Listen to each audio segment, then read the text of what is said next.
this to come on. Receiving your content. Audience will be set momentarily. Internet can totally see you now. Come on. Chicka. And there we go. Alright. Stream health. Good. For now. And we are good. Can I get a check on your end? Check. 1, 2, 3. Perfect. Alright. We are ready to go, so let's start this up. Show notes. Get the show notes up. Alright. Let's start in 3, 2, 1.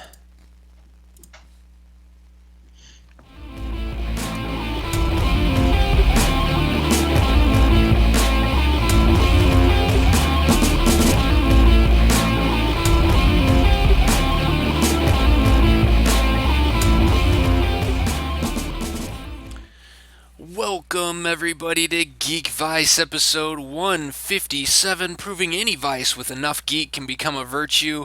My name's Morph, that man's Kip. Good evening, Kip. Good evening.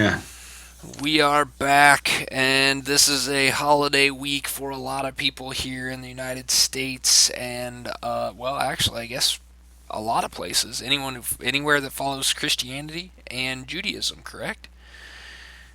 Sounds right to me. Yeah, I mean, you're in your holiday right now.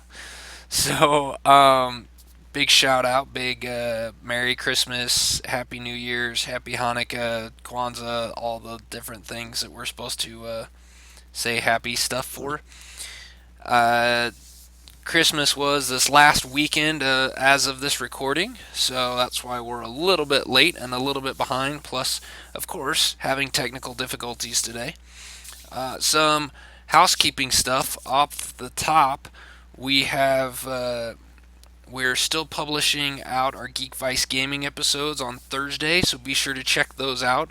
We'll have another one coming up here this week, and we are playing as Japan in Civilization 6, and we are tackling some. We're in a war, I believe, right now. So go check that out. You'll get to see some combat, some new stuff on that. Also, I'm taking requests for any new games or games that you would like to see on Geekvice Gaming. So send us an email at geekvice@gmail.com or put it in the comments of any of the Civilization 6, any of our YouTube stuff. You can put it on the comments in this video. Or on our Facebook page, facebook.com/geekvice, and I will look to, if I don't already have that game, I will look at getting it. And if you get those requests in here soon, Steam is having a huge sale right now. They're having Huge. their winter sale right now through the end of 2016, and which is only a few more days. So if you get over there now, you can get some games at 50, 60, even 75% off. So I'm going to pick up a few of those, so I'll have some games. And if you get me the ones you want me to play, let me know what those are. I'll try to get them in this sale so that we can have them on when the Civilization playthrough is done. So, yay! Go Geek Vice! So, this week's episode is going to be fun-filled and full of board games because we played lots of board games. And it's funny because it seems like I'm taking over Kip's role as being the board game person because we had board game Christmas is what we had. Lots of different board games. I haven't got to play through all of them yet, but we did get to play through a few that we will talk about here. And also, Kip had his very own gaming session at Tabletop that he is going to fill us in on. And on the same night, I went down to Red Crow Brewery with my family and played some board games. So that was kind of cool. Yeah, we had the entire city covered as far as board games go. We sure did. And ours was kind of impromptu. It was just kind of one of those, like, We wanted to. Red Crow right now has their winter seasonal beer there, and you can't get it in anywhere else except going to the brewery. So we're like, you know what? Let's go to the brewery, pick up a couple growlers, and we didn't feel like fixing dinner, so we had the food truck out there and listened to a guy play acoustic music, acoustic covers, which was kind of cool. So it was a good time. But one of the games we played a couple games there. We played a game called we played Oregon Trail, which we've talked about Oregon Trail on here a ton. So I won't bore you guys with more on that, but it's a good game. Definitely worth trying. And on Facebook, it looks like John Harris has the game now and has died multiple times. I don't know that he's finished the game, actually beaten the game yet. I saw that they died of dysentery, which Oh yeah, uh, it seems to be the video game way of dying the most often, but I haven't seen it come up that much playing the card game. yeah. There's it comes up a lot less frequently in the card game. I think the one that comes up the most is snake bite. Yeah. I seem to always die from a snake bite. It was really bad when we played it. I think Reese and Amber, my wife, went out in back-to-back turns, both the snake bite, and then it came around where I died from, I think, cholera. And so it was left. Our 4-year-old Conley was the only one still alive on the trek, and actually was doing pretty good all by himself for a while. And then it just got to the point where he ran out of supplies and died. So Well, he's 4 years old, so there's not a whole lot of hunting and things he can do. yeah, exactly. He wasn't ready. But the one game that I do want to talk about that we played on our uh, gaming day is a game called Bean Boozled. And if you are watching the video, you can see this cool little box. And it is a jelly bean game. So you get to eat jelly beans. Um, well, I guess eat is probably a relative term. You get to put them in your mouth. This game is the way it is set up. If you haven't heard of this, you could check it out. There's a link in the show notes, the description to this video, and there's it's actually you can get this game at jellybelly.com. You can find it at Walmart, Target, all kinds of different places. Um, but what it does is it gives you, if you can kind of read the card here, it has all these different jelly beans. And they are all, actually, I guess they're backwards on the camera. Um, Canned dog food, huh? oh, yeah. There are, let's see, what is this? 1, 2, 3, 4, 5. There's 10 different colors of Jelly Bellies. But each color has two different things that it could be. So you have your white coconut Jelly Belly, but you also have a white Jelly Belly that looks exactly like coconut that's spoiled milk. There's buttered popcorn and rotten egg, peach and barf, tutti frutti and stinky socks, caramel corn and moldy cheese, um, chocolate pudding and canned dog food, strawberry banana smoothie, and dead fish. That was just a few of them on there. There's 10 total different kinds. Well, I guess 20 different kinds, 10 different colors. And the idea is that you pull out a Jelly Belly out of this can, and you get to try it. And you know it's bad when the directions actually tell you to have a napkin or plate to spit out the Jelly Bellies on. This sounds dangerous. Oh, they're bad. They are awful. They are flat out awful. Um, we played. We probably played. So basically, it was in the little container. It's got a little dispenser to it that would pop out two Jelly Bellies at a time, and so it was like one person to take one, the next person to take one, and you'd watch the look on their face as they eat it, and watching other people eat it is rather funny because the faces they make are comical, especially when you get a kid that eats dead fish. That's really funny, and seeing how quickly they can get it out of their mouth. But eating it yourself really just doesn't work. Don't. It's just awful. It's just downright awful. So yeah, we played that game, and we've only played a few rounds of it because it got to the point where it was like, I'm done. I can't enjoy my beer that I'm drinking because this stuff tastes so bad. Like, I'm done. No more. So, and then it finally got to the point. I think my wife did one more, and she's like, "Yeah, that's just downright wrong." Um, I did. I know that I had stinky socks. I know that I Ugh. ate a spoiled milk. I ate a dead fish. I did eat moldy cheese. Now there is one, oh, I did have a rotten egg one too. I didn't have any good ones. They were all bad. Um, there is one on here that my wife had, and she actually said that it wasn't too bad, and it's the blue colored Jelly Belly, and it is berry blue or toothpaste. Now she says the toothpaste one didn't taste great, but at least it tasted like something you would have in your mouth. Fair enough. It Yeah. was just like a minty toothpaste. It wasn't good, but you could tolerate it. Um, Even the kids said, yeah, that one really wasn't all that bad. But the other ones, they're bad. And the moldy cheese one, Amber and I agreed that the moldy cheese one, it tasted like it had like an aftertaste of pickles to it.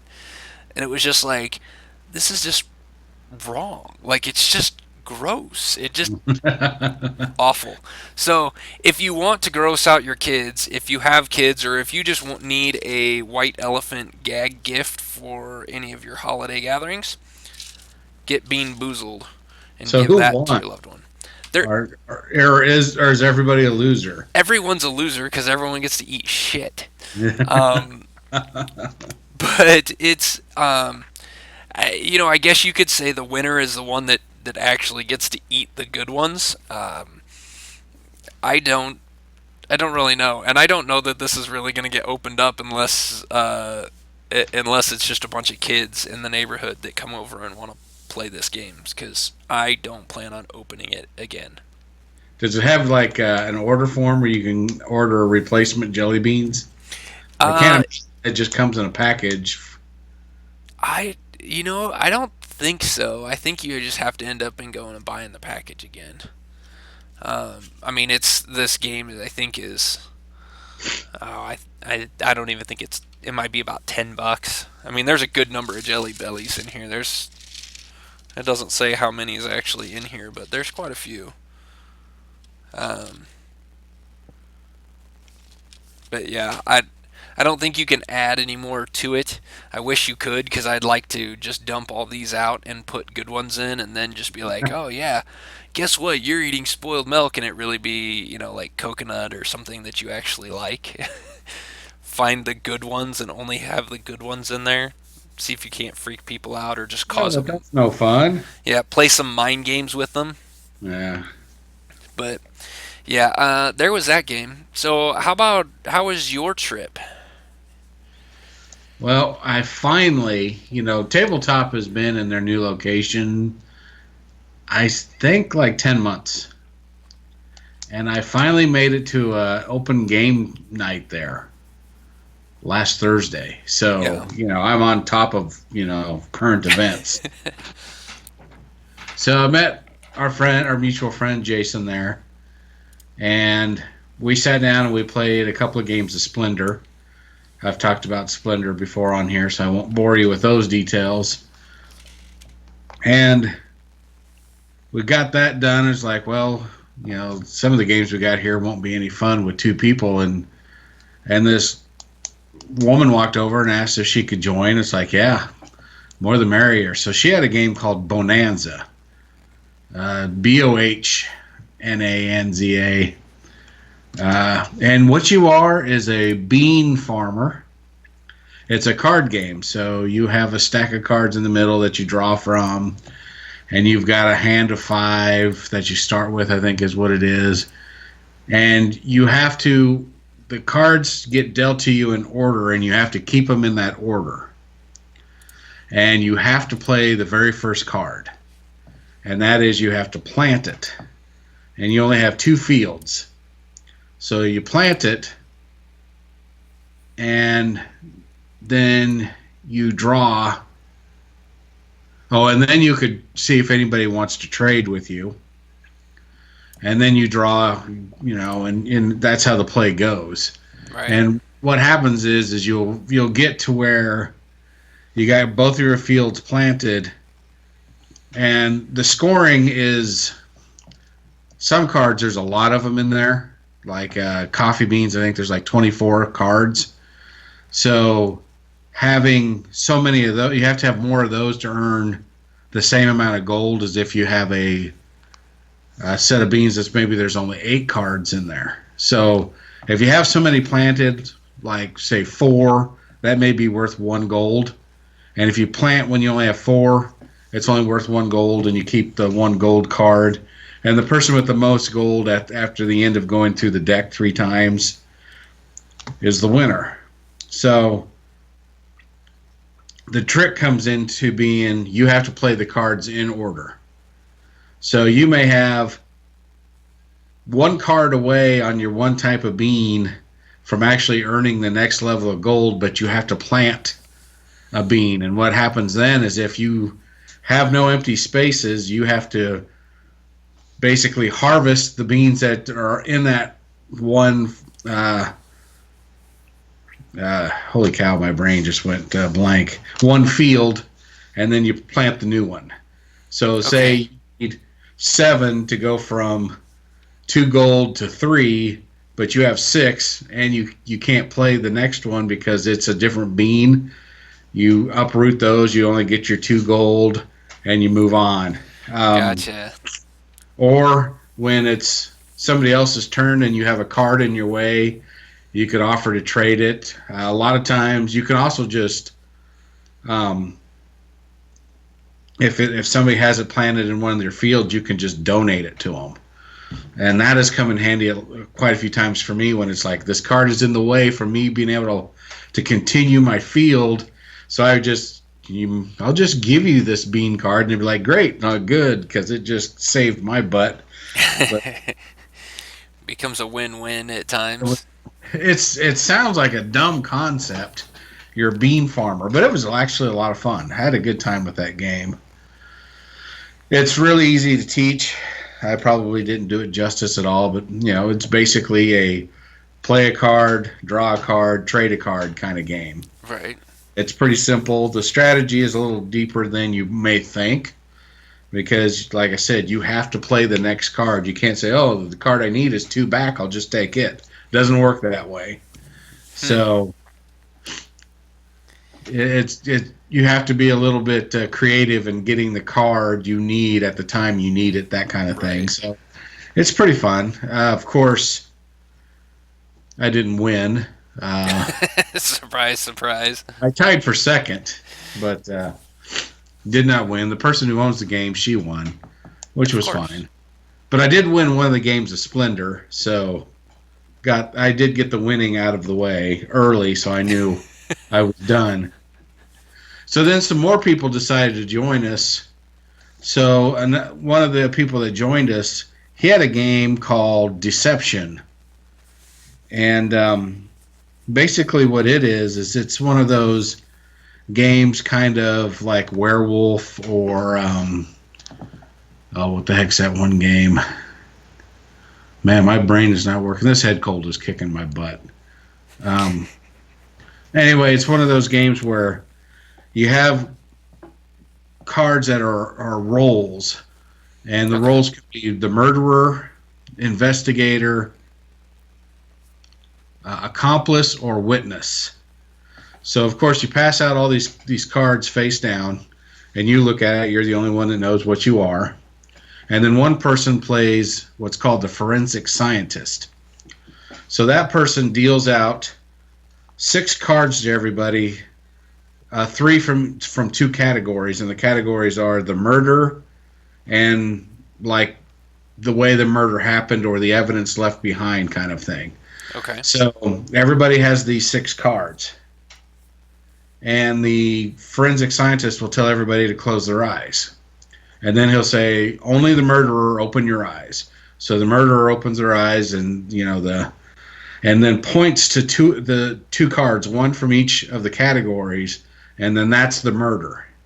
So you may have, like, I had like a flip flop and an axe or something like this. Right. And point to those, and then they'll say, okay, now accomplice, open your eyes. And then now the murderer and the accomplice know who each other are, and now the accomplice knows what the murder is, and so the accomplice can now try to throw everybody off the trail of the actual murderer. So then he has everybody close their eyes, and then now says everybody open their eyes, and the game begins. And the forensic scientist has these 6 fairly large cards in front of him, and he has 6, I keep wanting to say meeples, but they're little wooden bullets. So he'll take the first card. It'll have, it'll be like the manner of the murder, like poisoning or something like that, and it'll have like 6 ways the murder could have happened. They may not completely match up with what the murderer said it went down, right, but it'll get you close. So he'll put the bullet on the clue that's closest.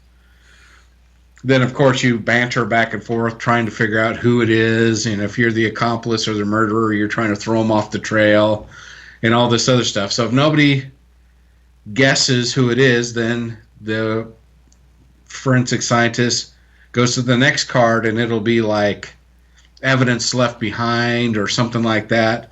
And again, it's very generic, and he'll put the bullet by what's closest to it, and then you try to guess who the murderer is and all this other stuff, and you basically work your way through these 6 cards.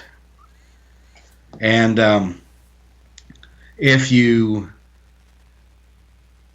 accuse somebody, everybody gets a badge, and if you accuse somebody, you have to say not only is it you, but it's these 2 cards.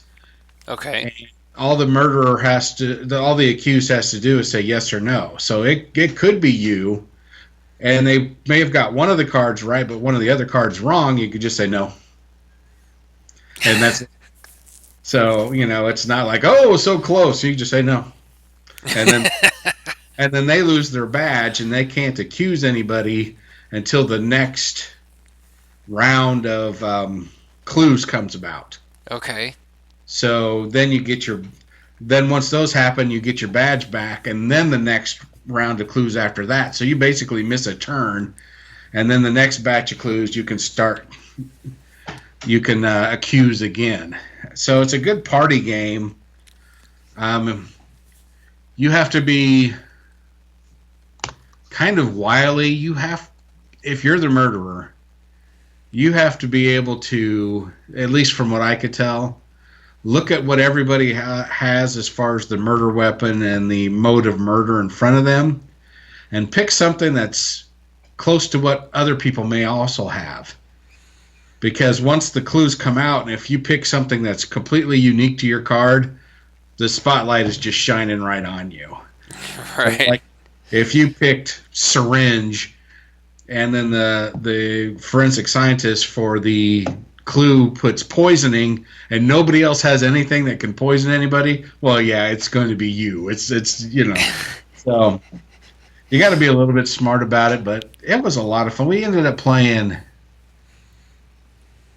I think, 3 games of that with 7 people, and it took like 10 minutes a game, so it's not like a very long thing, but it's a good social game. You get to talking, you get to know, Jason and I were the only we were the only 2 that knew each other, and everybody else just kind of joined. So now we have all these strangers trying to figure out, is this guy lying? I can't tell. I don't know. Uh, so it was fun in that aspect. Playing with a group that really knows each other well would be interesting as well. Yeah. Um, Highly recommend that as a party game. I think it took up to 12 people. I think it said. I think you could have 12 playing that game. So you can get a lot of people, a lot of banter, a lot of options. It's one of those games. The more people are playing, the harder it is. Um, so if you have a very social gaming group that you get together with on a fairly regular basis, I would check out Deception. It's Very pretty cool. fun. It is a blast. That sounds like fun. That sounds like fun to play uh, with some of the neighbors. To have some of the neighbors and the neighbor kids over. That sounds like a game that could be very entertaining. So. Yeah, I think kids could play it because it's not like, well, to up after a certain age. Right. I think Reese would be fine Right. because it's not like it's showing somebody with a knife sticking out of their back or something. No, it's just a picture of like a knife or a picture of something, but it's not bloody or gory or anything Right. like that. So yeah, it's not Okay. scary at all. Very cool. I'm gonna have to check that one out. Yeah, it's pretty fun. And then it got kind of late, so a couple of people, well, three I think left, so we were back down to four. And one of the guys had Star Trek Panic. So it's like, all right, I've seen this played on the internet, but I haven't been able to play this yet. Let's do something with that. So we played Star Trek Panic. I don't know if you've played a game called Castle Panic. I have not. Okay, there's a game called Castle Panic that Star Trek Panic is basically the same game with a different theme on it Okay. and a few extra things that make it Star Trek and a little bit different from Castle Panic. But basically, what you are is you're one of the crew of the Starship Enterprise, and it sits in the middle of a board that has 6 sectors, and you start off with the Enterprise pointed in one direction, and then you have ships and comets and stuff that get added to the board that do damage to your ship. And each side has a shield, and once the shield takes 2 damage, it's gone, and then the hull starts taking damage. Okay. And then you've got people like I was Dr. Bones. Somebody we did a random draw, and I ended up with being Bones. There was somebody who was Captain Kirk, somebody who was um, Scotty, and I can't remember who the fourth one was. Oh, Spock. Jeez, how could I forget Spock? No kidding. So anyway, there was a couple times where like, man, if we had this one character, we could be doing so awesome. But basically, you have to complete 5 missions to win the game. And the missions will be not simple, but nothing like you have to go to this planet and do this, that kind of thing. Right. Some of the cards have symbols on the bottom, and they're be like science or I can't remember the rest of military type of thing. Okay. And there's like 4 categories, and it may say you need 2 of the red, 1 of the gold, 1 of the blue, and you have to basically donate the cards for the mission.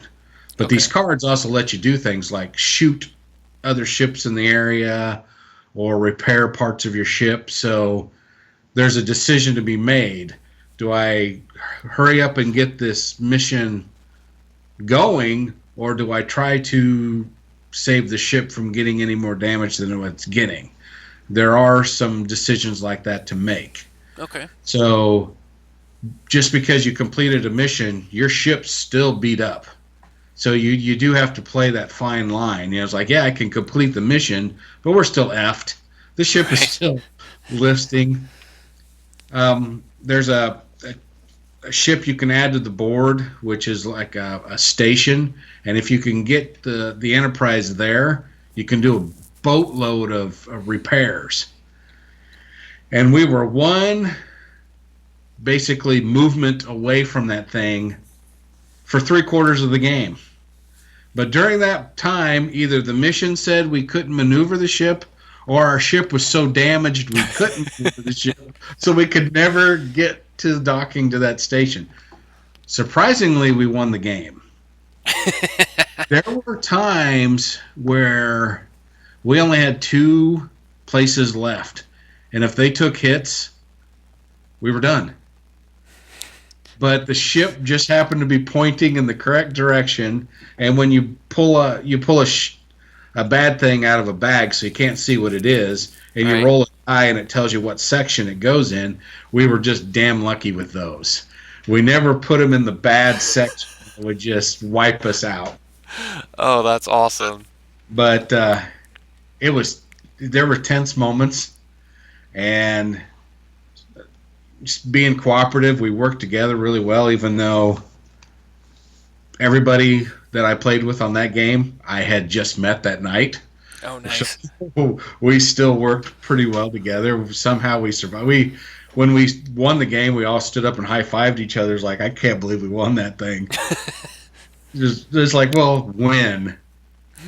That's a loose definition because yeah, we completed all five missions and we destroyed all the enemy craft, but we're drifting in space. We can't.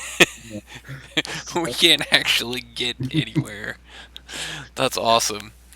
So it was fun. It's a game I may pick up for myself. Um, it's pretty tense, like I said. It took maybe 90 minutes to 2 hours. I can't remember for sure. It seemed like it went really fast, but the next thing I knew it was midnight. It's like, holy cow, a lot of time gone by. But it was that kind of game. It Right. was tense. There was a lot of stuff going along. You really had to pay attention to your cards, everybody else's cards. So it made the time go by really fast. It wasn't one of those games where you sat there waiting for the other three people to make their move. Nope, it wasn't Right. that way. Well, that's Um, cool. so I highly recommend Star Trek Panic as well.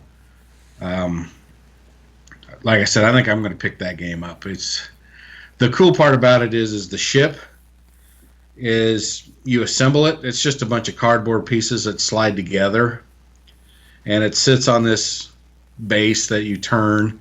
Right. And then as parts get damaged, there's little things you clip to it to show they were damaged. And when they get completely destroyed, there's pieces that slide over the top of it to go from a nice looking hull section to a completely obliterated hull section. Nice. So that was really cool that the artwork and the tactile part of the game was really cool. So if you get a chance to play that or you see it on sale somewhere, pick that up. I think you'd enjoy it. Very cool. I will have to do that.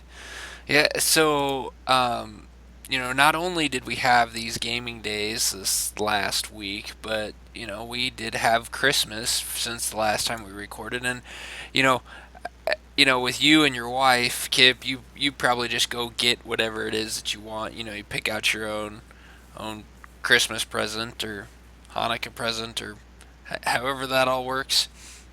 Absolutely. But for me, I've got a couple of kids that I get to shop for, and this is kind of the one part of this time of year that I really enjoy is I really enjoy getting some of the board games or trying to find some cool games that they can play that aren't electronics. They got Reese got his Pokemon Moon, I think is the one that he has, a new Pokemon game, but we also want to get them board games and things like that because we want them to be able to do something that's not just electronics.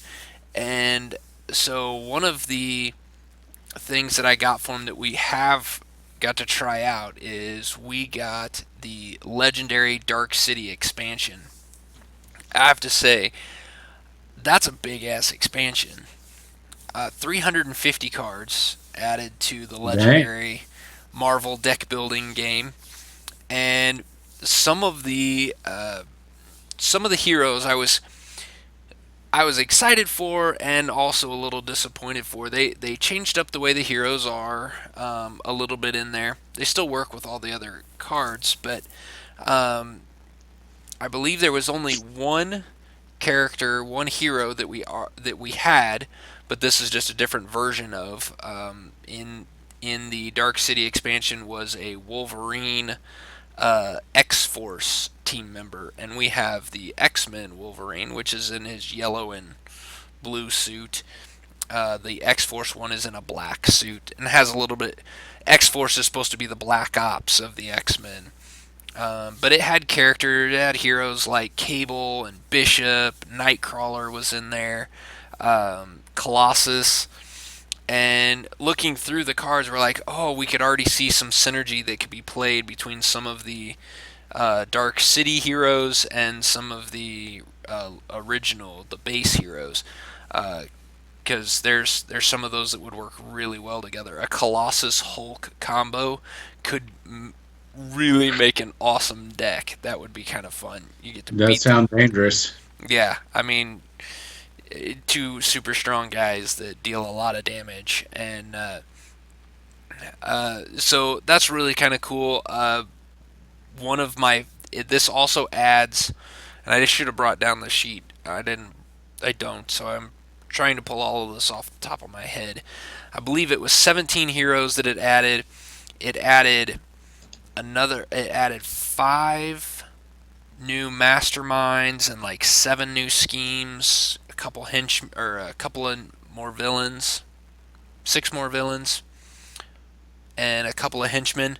The the villains are okay to for the most part. Some of them were ones that I even had to go. I remembered the characters, but I didn't remember them being a villain group like MLF. Never. I don't know that villain group. I don't really know what that is, so I need to go look that up. I'm once I look it up, I might remember where it came from. Um, but Yeah, I got some good ideas what MLF could stand for, but I probably can't say them on here. yeah, well, that's what I got. I got a dirty look from my wife when I called it MILF. So, so, so I had to quickly change that one. But the another villain was the Marauders. One of the mastermind villain combos that I really am looking forward to play, but it looks really hard, is Apocalypse is the mastermind, and his always lead villain is the Four Horsemen of the Apocalypse. So that looks really cool, and I really want to play that. But he is a really strong mastermind and was not going to be what Reese picks for the first game of Dark City. We played with only Dark City expansion. We didn't use any of the original cards, so some of the schemes are a little more complicated. Some of even the heroes are a little more complicated in the text and the abilities that they can do. Even some of the villains have a little bit more to their abilities. They make very thematic sense. Like they're one of the villains is Vertigo, and if you fight Vertigo, you have to discard the cards in your hand and redraw cards, however many cards you discarded. So if you attack her in the right order, you could have played all your cards and then you don't have to draw anything.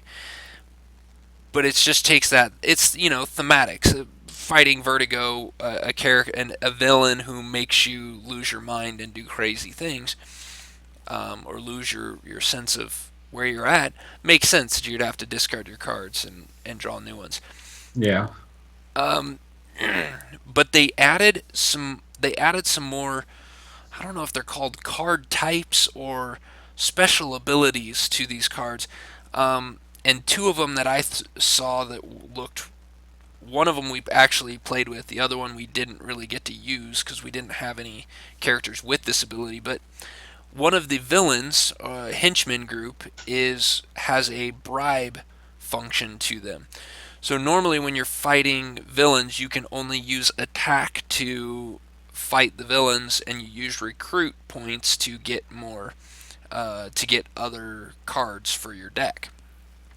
Well, the bribe ability on there allows you to use recruit points uh, to attack that henchman. Now they're small level henchmen. They're not worth a lot of points. They don't really have a whole lot to them. They're not real hard to defeat anyway. But they came in. That comes in really handy early on in the game um, when you're still trying to build up your decks and you have a lot of recruit points and not a lot of attack. It still allows you to maybe recruit a hero, and if you have enough, you could then take out a bad guy using just recruit points. So that was kind of fun and kind of helped the early game move through. Helped you keep the board, the enemies a little bit more clear, and just allowed for early game control, which you don't get out of the base deck or without that bribe function. You end up where your cityscape gets filled with enemies, and you don't have anything in your deck to really combat them. The other ability is a teleport ability. So, of course, the first person I saw this on was Nightcrawler, and all of Nightcrawler's cards have the teleport ability, which is awesome and should be there, right? So, this teleport ability allows you to basically, instead of playing the card or discarding the card, you can just put it off to the side and it then finish your hand. And when you draw new cards, you draw your 6 cards or however many cards you're supposed to draw, and then you get to pick that teleport card up and put it back in your hand. So you'll have one more card than you're supposed to because of that teleport, which I think is awesome. And looking at the synergy between all the Nightcrawler cards, you could end up one of the Nightcrawler cards actually allows you to teleport other cards with you, like up to 3 cards. So you could essentially forfeit one hand to teleport a lot of your cards away, draw 6 more cards, and then pick up all those teleported cards, and now you have a large number of cards in your hand to then wreak havoc on the villains. Um, just thematically, it worked. It looked great, and I can't wait to try it out. So, um, I've we did not. We played with. Oh, and I can't remember which ones we played with. We played with Colossus, Cable, Jean Grey, and a couple others that I can't remember. And we played against the MLF, the Marauders, the Magi Henchmen, and we were fighting Strife, I believe, was our mastermind, which was the lowest mastermind in this new deck. So, in this expansion. So, of course, Reese picked out the cards. He said he picked them out at random. I'm pretty sure he didn't pick them out at random. He knew exactly which ones he was picking. But for the first game, we thought it was good. Now, the nice thing for the next time we play, I have the legendary randomizer on my phone, so I can now add this expansion to the randomizer, and it will basically give us a group of heroes, a mastermind, a scheme, all from both the base and the Dark City expansion deck. So Very nice. that is going to be fun. I'm looking forward to that. Yeah, next time we're in an actual game night together, you need to bring that. Yeah, I will definitely have to do that. I do have to start looking into the other nice thing, just to throw this out there about the Legendary game. The box that the base comes in is designed to hold expansions. So there's plenty of room in there for the Dark City expansion, and I think it's even got enough room for the other expansions that are out. So looking forward to. And the Dark City one came in a rather large box, so it actually had some foam blocks in there, the Nice. soft foam. So I was able to use those to actually fill in some spots in the base box to hold my cards a little neater because they would get mixed up when we took this places. So I think that's going to help with with that. Now I just need to make some labels to go on the dividers so that you can see what they are without having to flip through them.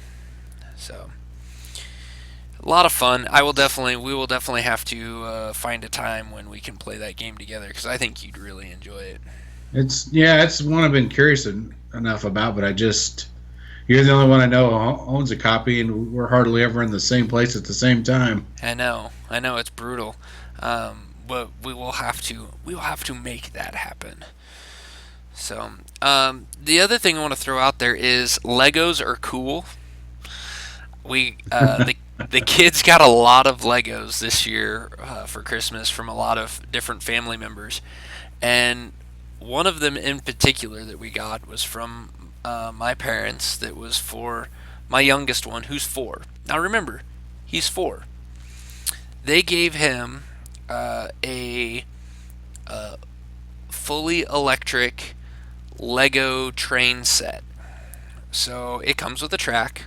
It comes with 4 train cars that are electric and actually are controlled by a remote control, and it's got a car with it too, like a delivery truck type thing. So really cool set. 888 pieces for a 4-year-old. He just wanted the thing put together. He didn't really want to put it together, so that meant I got to put it together.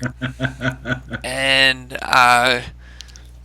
and of course we do Christmas Eve is when we open presents with my parents. Christmas morning is just our family, and then Christmas afternoon we open presents from Amber's parents and extended family. So uh, Christmas Eve we get back to the house and he's got this giant box, and I mean giant box, and uh, he is wanting that thing put together like right now, and I'm like, no, dude, no, it's too late. It's gonna take too long. And he just looks at me. How about one car, Dad? All right, let's open this box and see what it is. There are 8 bags of Legos inside this, 6 books. The 6 books are for 5 different things that you can build, plus the track. Uh, it's ridiculous. It's gigantic. We have 3/5 of this thing put together right now. And I did part of it at Christmas Eve, part of it Christmas Day. And the big thing that I put into the show notes, troubleshooting for Legos is a bitch. If you're going to get Legos that have any sort of electronics to them, go find forums that tell you the pluses and minuses to them before you get them or before you start putting them together. Because the last thing you want to do is get the train all put together, get it all hooked together the way it's supposed to, get the batteries put in it. The train looks really cool. The green light comes on that tells you it's getting power, but the remote doesn't work. Nice. So I have a 4-year-old staring at me going, Dad, this is the worst Christmas ever because this doesn't work. So, for anyone out there who gets this train set or gets any sort of remote control thing from Lego, don't use Duracell batteries. That is what I found out on the forums as I'm They trying don't to like figure out. Duracell batteries? For some reason, Duracell batteries, there is something to them that interferes or doesn't allow the remote to send a signal to what it's doing. Once I took the Duracell batteries out of there and put in some generic ones that we just happen to have laying around, I don't even know how old those are. I threw them in there and it worked fine. Weird. So, just for anyone else out there, I'm gonna try to save you some sanity that nobody saved me on. I was not aware of this. I had a whole pack of new Duracell AAA batteries that I was freaking out because every ones I put in there didn't work.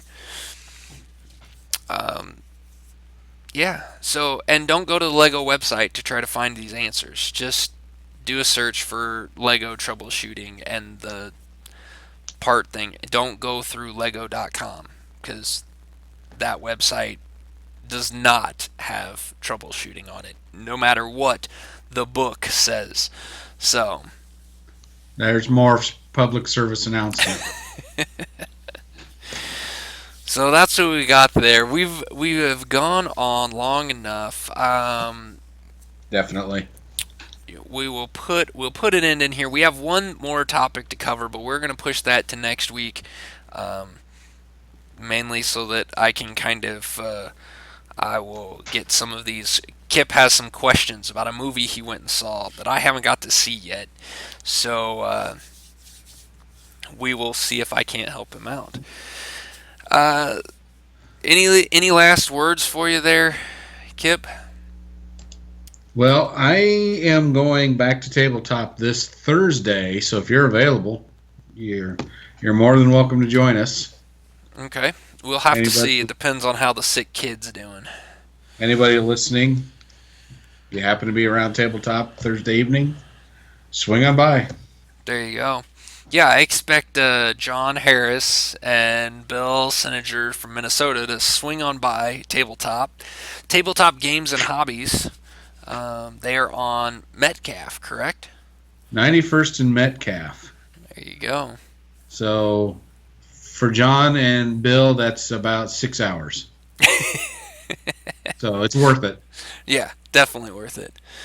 So, all right. Well, there you go. We'll have an unofficial. Well, we'll just make it an official Geekvice gaming night Thursday night.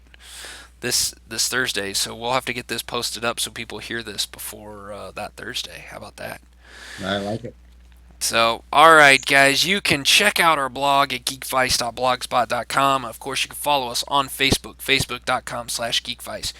You can follow me on Twitter at Geekvice. You can follow that man over there at Kip Killigan. And please go subscribe and like our videos at our YouTube channel at tiny.cc/geekvice. And of course, you can always email us with your questions, comments, concerns, or topics you want us to cover at geekvice@gmail.com. And Or we what's your will. favorite battery for Legos? Yeah, exactly. Oh, also, just another shout out for us. Make sure you send us an email or comment on this video or put on our Facebook page games you want to see Geekvice Gaming cover and do some walkthroughs for. So put those on there so that I can have the next game that I'm going to put on there. So thanks everybody for listening to our ramblings, and we will see you next week.